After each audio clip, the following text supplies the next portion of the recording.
1893. Sri Aurobindo was coming back from the West to India to surprise her from her slumber of inertia. After 14 years in England, Sri Aurobindo touched the soil of India early in 1893 at Aurobindo, Bombay. Mother India welcomed him, embracing him with a vast peace. At the age of 5, Sri Aurobindo had been admitted into an English convent school at Darjeeling. Then, when 7, he had been taken to England. His parents, Dr. Ghosh and Sonlata Devi, child Sri Aurobindo,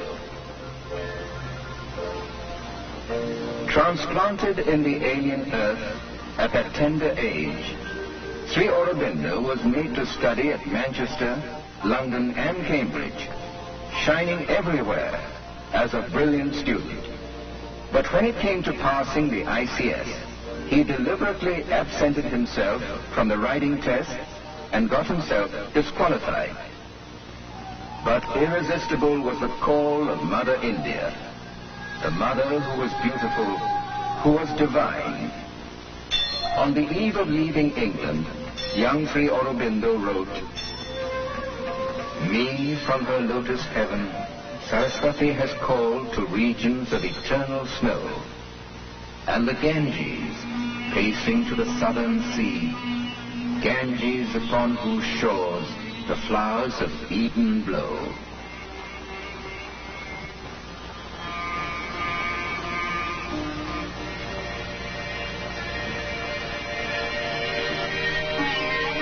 After reaching India, Sri Aurobindo straightaway went to Baroda and took up a job assigned to him by the Gaikwad, Maharaja Sayaji Rao.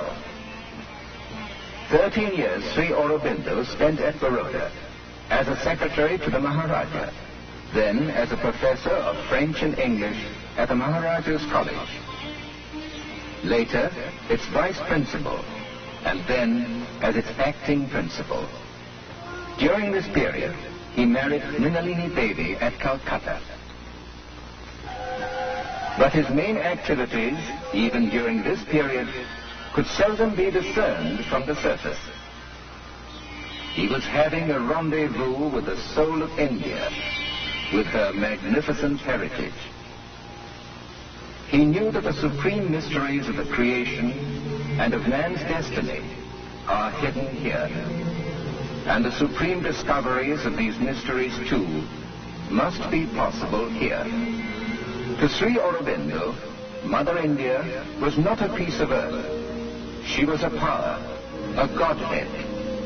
Now her freedom became his first concern. Following his direction, some of his trusted lieutenants organized secret societies at several places in India. Members of these militant societies were prepared to make any sacrifice for the cause of independence. Preparing the ground for a nationwide political upsurge was not the only thing which preoccupied him then. He was determined to achieve unity with God.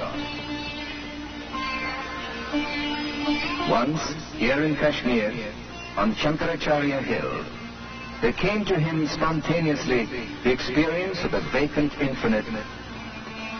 Experience after experience followed. But still his first and foremost concern was the awakening and the liberation of India.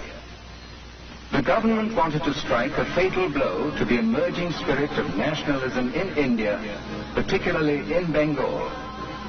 Lord Curzon introduced his notorious scheme for the partition of Bengal. Immediately, there was a determined protest from the people. In a mammoth gathering, patriots and educationists of Bengal, under the leadership of Raja Subodh Malik, swooped down upon the main center of the revolutionary youths at Murari Pokur Gardens of Calcutta, Sri Aurobindo's paternal property. Simultaneously, the government arrested Sri Aurobindo. For 1 year, the trial continued in the Alipur Sessions Court, before the judge, Mr. Beechcroft. He had been Sri Aurobindo's classmate at Cambridge.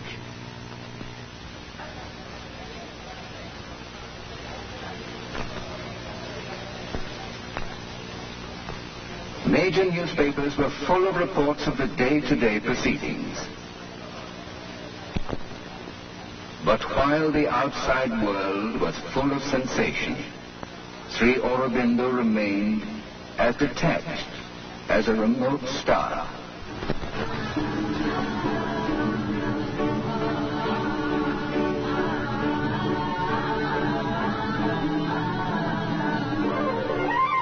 He was having splendid spiritual experiences of realizing Vasudeva as a divine in every object, in every being. Guidance to proceed to the French colony of Pondicherry.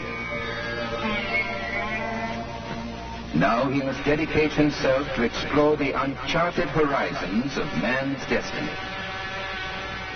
Providence had chosen Pondicherry for this adventure in consciousness. Sri Aurobindo was received by his admirers at Pondicherry and was taken to the house of Shankar Chetty on the 4th of April, 1910. As came the mother, so gathered around her the children from all parts of the world. Not ascetic sannyasis, but sadhaks of a life based on spiritual realization. The ideal being, the attainment to the life divine here, on this earth and in the earthly existence. Thus grew the Sri Aurobindo ashram spontaneously in the course of the years, with Sri Aurobindo and the mother as its center. An eternal perfection is molding us into its own on the 5th of December, 1950.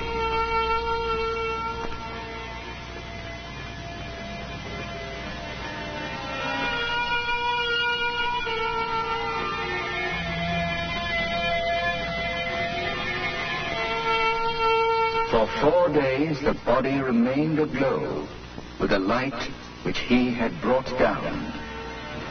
Descending from the high mountain peak, the river, at its first fall on earth, may play violence with the earth. But for miles and miles thereafter, it makes the earth smile with flora and makes her children smile with life. Perhaps through a colossal strategic sacrifice, symbolized in giving up the body, Sri Aurobindo facilitated the flow of the supramental light into the earth that will usher in the dawn of man's new destiny. The body was laid in Samadhi on the 9th December. This is how the mother's inscription describes the significance of the master's body. To thee who has been the material envelope of our master, to thee our infinite gratitude.